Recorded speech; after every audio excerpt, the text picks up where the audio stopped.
welcome back. In this video, we are going to see some numerical based on how to write the vectors and unit vectors. Last video में हमने देखा कि vectors represent किस तरह से करते हैं, वेरियस वेक्टर्स ऑपरेशंस भी हमने देखे हुए हैं। तो इस वीडियो में हम देखेंगे कि वेक्टर्स लिखना कैसे है। अगर कोई पॉइंट्स अगर आपको दिया हुआ है उसके ऊपर से आपको वेक्टर्स किस तरह से लिखना है, और अगर आपको वेक्टर मिल गया तो उसके ऊपर से यूनिट वेक्टर्स किस तरह से लिखना है। इसका एक न्यूमेरिकल मेरे पास है जो मैंने यूनिवर्सिटी एग्जामिनेशन पेपर से लिया हुआ है। सेम न्यूमेरिकल मैं यहाँ पे कंसीडर करता हूँ और उसकी सॉल्व करने की हम कोशिश करेंगे। तो चलिए चलते हैं और देखते हैं कि न्यूमेरिकल क्या है। यहाँ पे न्यूमेरिकल में दिया हुआ है, you can see here, given the 3 points in Cartesian coordinate system as point A, which is 3, -2, 1. The second point is B, that is -3, -3, 5. And third point is given, that is 2, 6, -4. So these 3 points are given to you in space and it is in Cartesian coordinate system.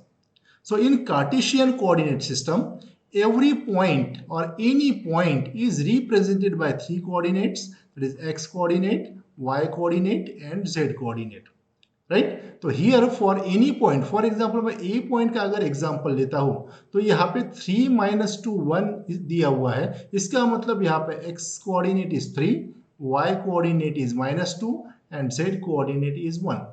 Likewise, for all the 3 points you can consider x, y and z. देखिए पूछा क्या गया है। First point हम देखते हैं, find the vector from a to c, यानी a से लेके c तक एक्सटेंड होने वाला वेक्टर हमको यहाँ पे निकालना है। देखिए फ्रेंड्स, मैं आपको एकदम आसान तरीका बताता हूँ कि वेक्टर्स किस तरह से लिखना है, ठीक है। अभी find the vector from a to c बोला है, इसका मतलब आप रिप्रेजेंट किस तरह से करोगे। a to c है, इसका मतलब a पहले लिखोगे, c बाद में लिखोगे, और उसके ऊपर अगर मैं एरो हेड अगर दे देता हूं तो it is the vector extending from point a to point c, like this, ठीक है। And that is equals to, हम जनरली देते हैं vector c minus vector a। Already previous years में भी या 11-12 में आपने पढ़ा होगा कि किस तरह से इसको लिखना है, ठीक है। इसका मतलब आपको 2 पॉइंट्स लगने वाले, एक a पॉइंट और दूसरा c पॉइंट। तो सबसे पहले देख लेना है कि इनिशियल पॉइंट कौन सा है और फाइनल पॉइंट कौन सा है। जैसे कि इस प्रॉब्लम में अभी हम देखते हैं a is my start point and c is my and point, right. तो स्टार्ट पॉइंट और एंड पॉइंट डिसाइड करने के बाद सबसे आसान तरीके से मैं आपको बताता हूं कि लिखना किस तरह से, ठीक है। स्टेप बाय स्टेप भी हम जा सकते हैं। तो यहाँ पे स्टेप बाय स्टेप अगर आप जाते हो तो क्या करना पड़ेगा, vector c minus vector a आपको इस तरह से लिखना पड़ेगा, ठीक है। Vector c is the position vector related to the point c and vector a is the position vector related to the point a। उसके बाद में क्या करना पड़ेगा आपको, पोजीशन वेक्टर लिखने के लिए पॉइंट c कौन सा है हमारे पास, 2, 6, -4। तो इसका रिलेटेड वेक्टर किस तरह से लिखेंगे आप, that is 2 into unit vector ax plus 6 into unit vector ay -4 into unit vector az। ये हो जाएगा position vector related to the point c। इसमें माइनस करना पड़ेगा, minus position vector related to the point a, क्या हो जाएगा हमारे पास, that is 3 into unit vector ax -2 into unit vector ay plus 1 into unit vector az। फिर यहाँ पे इसका आपको सब्ट्रैक्शन करना पड़ेगा, x कंपोनेंट का सब्ट्रैक्शन, y कंपोनेंट का सब्ट्रैक्शन और z कंपोनेंट का सब्ट्रैक्शन, राइट। तो 2 - 3 कितना हो जाएगा, ये पहले x कोऑर्डिनेट कंसीडर करो, तो 2 - 3 इज -1, तो -1 इंटू यूनिट वेक्टर ax, तो उसको लिख सकता हूं मैं -ax। Then 6 minus of -2, 6 minus of -2 कितना हो जाएगा, इसका मतलब 6 + 2, ये हो जाएगा मेरे पास 8 into unit vector ay, right. Then -4 -1, ये हो जाएगा मेरे पास -5 इंटू यूनिट वेक्टर az। तो इस तरह से आप वेक्टर ac लिख सकते हैं, राइट। शॉर्ट तरीका मैं आपको बताता हूं क्या करना है। फाइनल पॉइंट यहां पे लिख लीजिए, c is my final point now, तो हियर इट इज 2, 6 -4, राइट। और इनिशियल पॉइंट कितना है मेरे पास, इनिशियल पॉइंट इज 3 माइनस 2 1, तो मैं यहाँ पे 3 माइनस 2 1 यहाँ पे लिख देता हूँ। तो final point minus initial point है तो इसका सब्ट्रैक्शन कर लीजिए, तो क्या हो जाएगा 2 minus 3 is minus 1, then 6 minus of minus 2, तो क्या हो जाएगा, माइनस करे तो साइन चेंज हो जाएगा, प्लस हो जाएगा, और ये क्या हो जाएगा मेरे पास माइनस, तो 6 प्लस 2 इज 8, और ये हो जाएगा माइनस 4 माइनस 1 इज माइनस 5। इस तरह से इसको लिख लेना है। और उसके बाद में डायरेक्ट लिख सकते हैं आपका माइनस 1 इंटू यूनिट वेक्टर ए x plus 8 into unit vector ए Y minus 5 into unit vector ए जेड, राइट। तो ये हो जाएगा हमारे पास माइनस यूनिट वेक्टर ए x plus 8 into unit vector ए Y plus 5 into unit vector ए जेड। तो बहुत फास्ट कैलकुलेशन अगर आपको करना है तो आप ये मेथड आप यूज कर सकते हो, तो इससे रॉन्ग होने के चांसेस भी आपके कम हो जाएंगे। तो एक वेक्टर हमने ऑलरेडी लिख लिया हुआ है, तो एक तो ये भी आसान तरीका है, दोनों आसान तरीके हैं, जो भी आपको पड़ता है वो आप लिख सकते हो, ठीक है। तो ये हो जाएगा हमारे पास वेक्टर फ्रॉम ए टू सी हमने फाइंड कर लिया हुआ है। देन सेकंड अगर हम देखते हैं the unit vector from B to A निकालना है, unit vector from B to A. तो आपको पता है यूनिट वेक्टर निकालने के लिए ऑलरेडी पहले क्या करना पड़ता है, आपको वेक्टर लिखना पड़ेगा। अभी बी पॉइंट क्या है मेरे पास -3 5, और सी पॉइंट क्या है 2 6 4, तो मैं नेक्स्ट पेज पे लिख देता हूं बी पॉइंट इज -3 5, मैं यहां पे लिख देता हूं this B point is -3, B point is -3, right. तो बी पॉइंट इज, मैं यहां पे लिख देता हूं नीचे, बी पॉइंट इज -3 5, और दूसरा पॉइंट कहां से कहां तक निकालना है आपको, बी टू ए निकालना है, यानी फाइनल पॉइंट हो जाएगा मेरे पास ए, दैट इज 3 माइनस 2 1, तो A is 3 minus 2 1, A is 3 minus 2 1, ठीक। A is my final point. तो क्या करेंगे हम, सब्ट्रैक्ट करेंगे, सब्ट्रैक्ट करते तो ये साइन मेरा चेंज हो जाएगा, माइनस का प्लस, ये भी प्लस हो जाएगा, और ये हो जाएगा मेरे पास माइनस। तो ये कितना हो जाएगा 3 plus 3 is 6, minus 2 plus 3 is 1, 1 minus 5 is -4, ठीक है। तो वेक्टर क्या हो जाएगा B to A, unit vector निकालने के लिए पहले वेक्टर बी ए निकालना पड़ेगा। आपको पूछा गया unit vector from B to A, right. तो बी पहले लिखना है, ए बाद में लिखना है, ठीक है, उसके ऊपर एरो हेड दे देना है। अभी इस कोऑर्डिनेट के ऊपर से मैं डायरेक्टली अभी वेक्टर लिख सकता हूं, तो 6 को ए एक्स के साथ मल्टीप्लाई कर देना है, प्लस इसको ए वाई के साथ मल्टीप्लाई कर देना है, और इसको ए जेड के साथ मल्टीप्लाई कर देना है, ठीक है। और सबका क्या करना है आपको, एडिशन। तो डायरेक्ट वेक्टर मैं बी टू ए लिख सकता हूं, that is 6 into unit vector A x plus 1 into unit vector A Y, right, then -4 into unit vector A Z. तो बी टू ए जो वेक्टर है ये कितना बन जाएगा मेरे पास 6ax प्लस ए वाई -4az। लेकिन हमको क्या निकालना है, यूनिट वेक्टर निकालना है। तो ऑलरेडी मैंने आपको बताया था कि यूनिट वेक्टर किस तरह से लिखते हैं, ये फॉर्मूला याद रखने के लिए बोला था मैंने आप लोगों को, राइट। तो यूनिट वेक्टर के लिए unit vector is equals to, क्या बोला था मैंने आपको, लिखना है vector divided by its magnitude. तो ऑलरेडी हमने वेक्टर मिला चुका है, वेक्टर बी ए हमको मिल चुका है, अभी मैग्नीट्यूड निकालना है। तो therefore magnitude of vector B, अब मैग्नीट्यूड निकालने के लिए ऑलरेडी मैंने बताया था कि मैग्नीट्यूड कैसे निकालते हैं, यानी लेंथ ऑफ वेक्टर कैसे निकालते हैं हम, राइट। या इसको ही बोलते हैं distance between the 2 point B and A, B और ए के बीच का डिस्टेंस। तो आपको डिस्टेंस फॉर्मूला अप्लाई करना है। तो ऑलरेडी ये वेक्टर हमको मिला हुआ है, इसके ऊपर से भी मैं डायरेक्टली लिखता हूं, magnitude of vector B is x component का स्क्वायर, x कंपोनेंट यहाँ पे 6 है, y कंपोनेंट 1 है, और z कंपोनेंट -4 है। तो 6 square plus 1 square plus -4 square, right. तो ये हो जाएगा under root of 36 plus 1 37 plus 16, तो ये हो जाएगा under root of 36 37 plus 16, I think it's will be 53, under root of 53। तो ये आता है मेरे पास 7.28,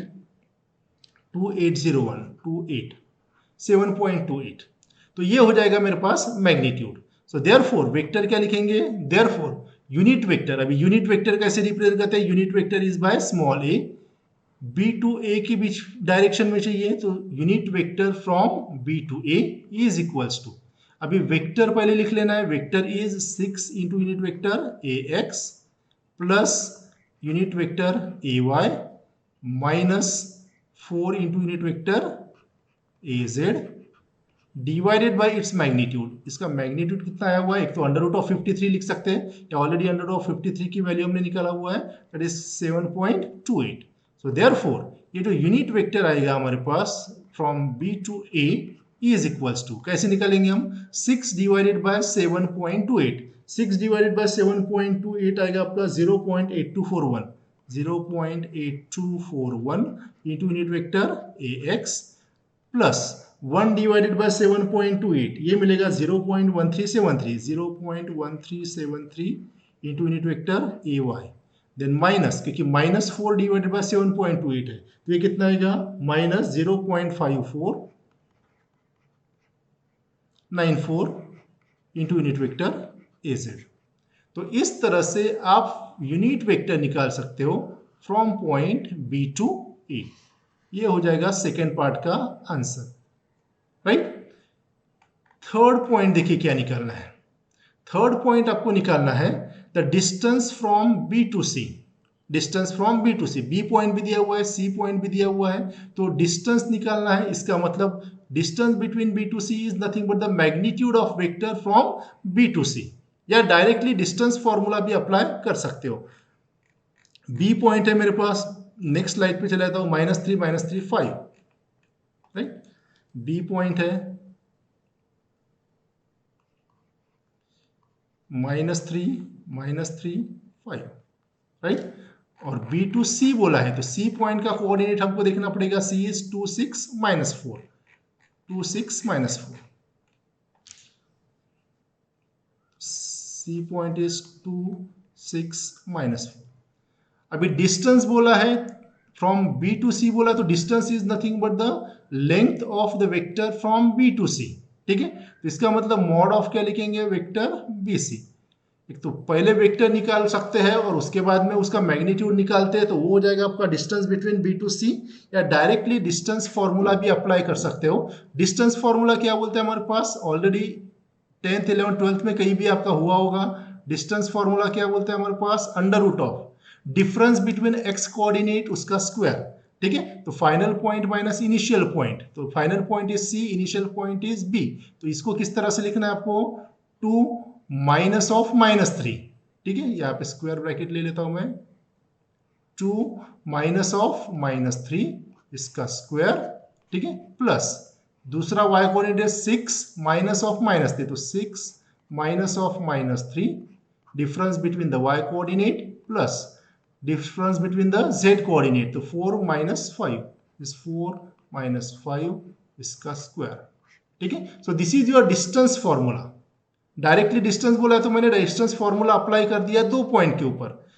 आप वेक्टर निकाल सकते हो, वेक्टर लिख सकते हो, और वेक्टर लिखने के बाद आप उसका मैग्नीट्यूड अगर निकालते हो तो आपको सेम आंसर मिलेगा, लेकिन मैंने यहाँ पे डायरेक्टली डिस्टेंस फॉर्मूला अप्लाई कर दिया है, तो क्या आएगा? अंडर रूट ऑफ 2 प्लस 3 हो जाएगा, यानी 5 square, 5 square is 25 plus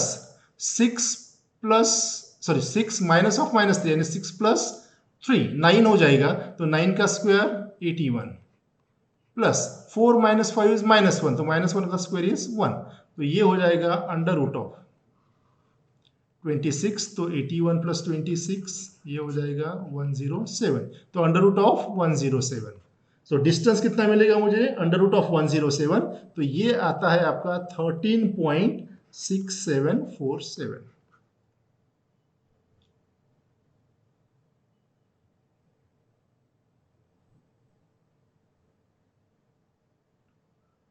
I think एक पॉइंट गलत कर दिया हमने, सी पॉइंट, लेट मी सी, सी पॉइंट है हमारे पास -4, राइट। तो यहाँ पे थोड़ा सा गलती हुई है, सी इज -4 है, तो जस्ट मैं यहाँ पे -4 कर देता हूँ, हियर इट इज -4, तो यहाँ पे आ जाएगा हमारे पास -9 का स्क्वायर, -9 स्क्वायर इज 81, तो मैं इसको इरेज कर देता हूँ, थोड़ा सा कैलकुलेशन गड़बड़ हो जाएगी। इसका अंडर रूट अगर आप निकालते हो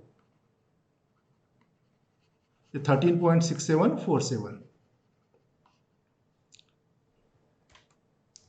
ये हो जाएगा 13.6747।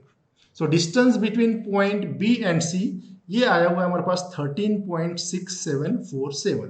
So this is the answer of part C. ये सी पार्ट का आंसर निकाला है हमने, right. Now let us go for the next इसमें देखिए क्या दिया हुआ है। D, the vector from A to the mid point of straight line joining B to C.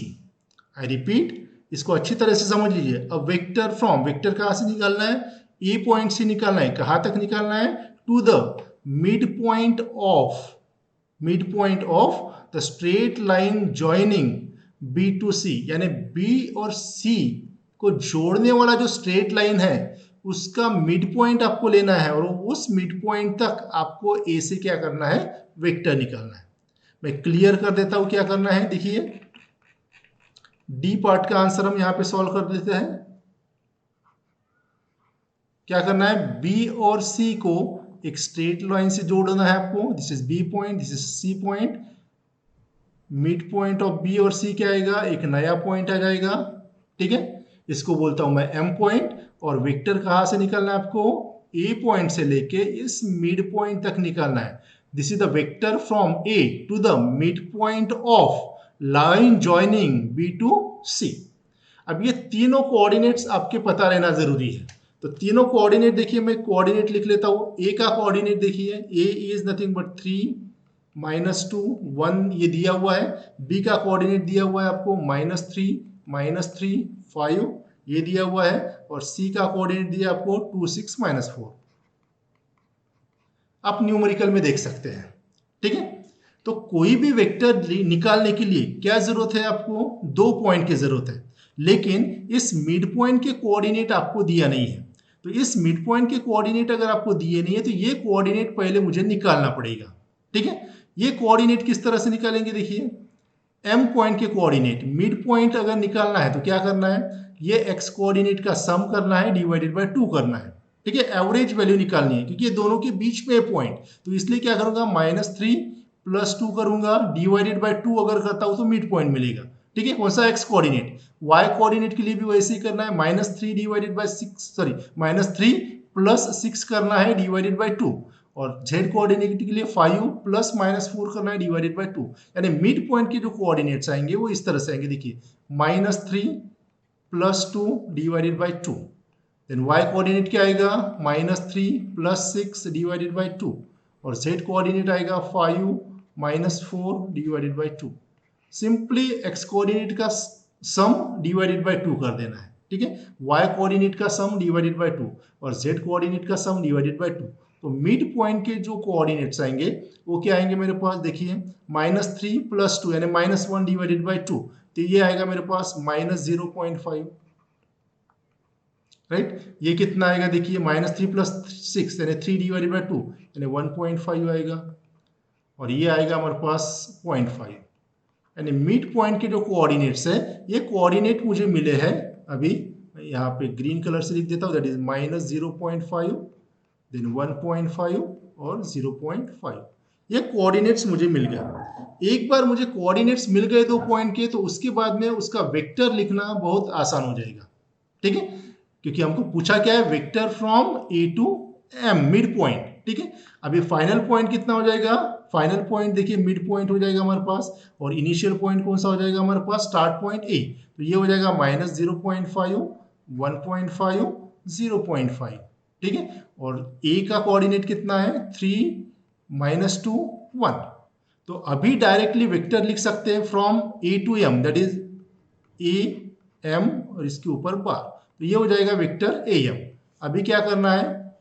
Final point से इनिशियल पॉइंट को सबट्रैक्ट करना है। तो ये हो जाएगा माइनस, ये हो जाएगा प्लस, ये हो जाएगा माइनस। तो क्या मिल जाएगा आपको? देखिए, 0.5 -3 तो ये हो जाएगा -3.5। ये कितना हो जाएगा? 1.5 + 2 ये भी हो जाएगा मेरे पास 3.5। और ये हो जाएगा 0.5 -1 यानी -0.5, राइट। तो इसको यूनिट वेक्टर ax के साथ मल्टीप्लाई करना है, इसको यूनिट वेक्टर ay के साथ मल्टीप्लाई करना है, इसको यूनिट वेक्टर az के साथ मल्टीप्लाई करना है और सबका क्या करना है आपको समेशन करना है।